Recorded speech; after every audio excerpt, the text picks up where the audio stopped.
Hello and welcome to the Chicago Tribune's Bear Download. I'm Rich Campbell along with Dan Wiederer. We're at Hallis Hall. Team plaid today. Yeah. We showed up coordinated from the bye week. And Dan, today, big news. We heard from Jay Cutler discussing his groin injury. Yeah, we usually save our predictions for Fridays, but today it seems like the appropriate day to say, when is Jay Cutler going to be back on the field? Everyone seems to be taking a stab at it. Brandon Marshall's been the most aggressive with his predictions. He has Cutler missing only one game and returning to play the Lions next week. Mark Trestman is sort of stuck to the conservative doctor's prognosis that it'll be a minimum of 4 weeks and week to week, but then he kind of clarified today and said, if Jay heals faster than that, we're not going to keep him off the field. Cutler seems optimistic, even though his exchange with the reporters today was very brief and not full of a lot of specifics. They seem to believe that he's healing quickly. There seems to be a growing optimism around here that it's not going to be a lengthy injury. Yeah, and Phil Emery, the general manager, told us the day after the injury that it would be 4 weeks A minimum. Then Jay would be evaluated weekly after that. Well, Mark Trestman said, really, we're evaluating him every day, constantly. And when you hear what Brandon Marshall had to say on the radio and on television about the sped-up timetable, you hear Cutler today say it is the goal to beat that 4-week timetable. Then you have to start looking at the possibilities of him.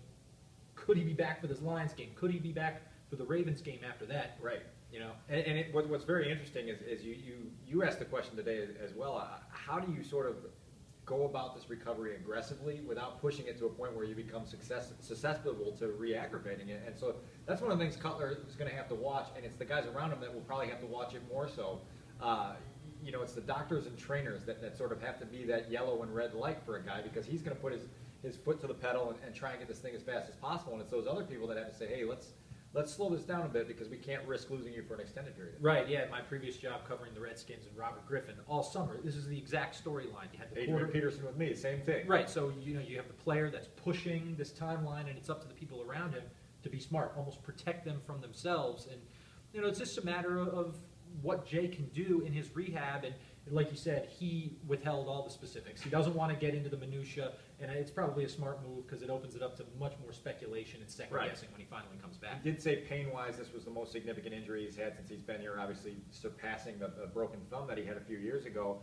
But he wouldn't even go into the fact on whether he still feels pain walking right now. So we don't know that much. We don't know what they're doing behind the scenes. We just know that he wants to come back as soon as possible. His favorite target wants him back as soon as possible, obviously, and is pushing for that. And Mark Trestman even today sort of coming off that 4-week timeline a little bit, to the point where when you asked him whether he would rule him out for Monday's game in Green Bay, he wouldn't even go so far as to rule him out. Now, I think we're both smart enough to translate and understand that Cutler is not going to play in Green Bay, but that gives you the idea that, they're not necessarily putting this thing as a long-term thing, that they're very hopeful. Yeah, and the two main points you're going to have to watch when Cutler comes back are, can he extend plays with his legs? It's such an important element of the 3-0 start, how he could create in the pocket and escape when he was pressured.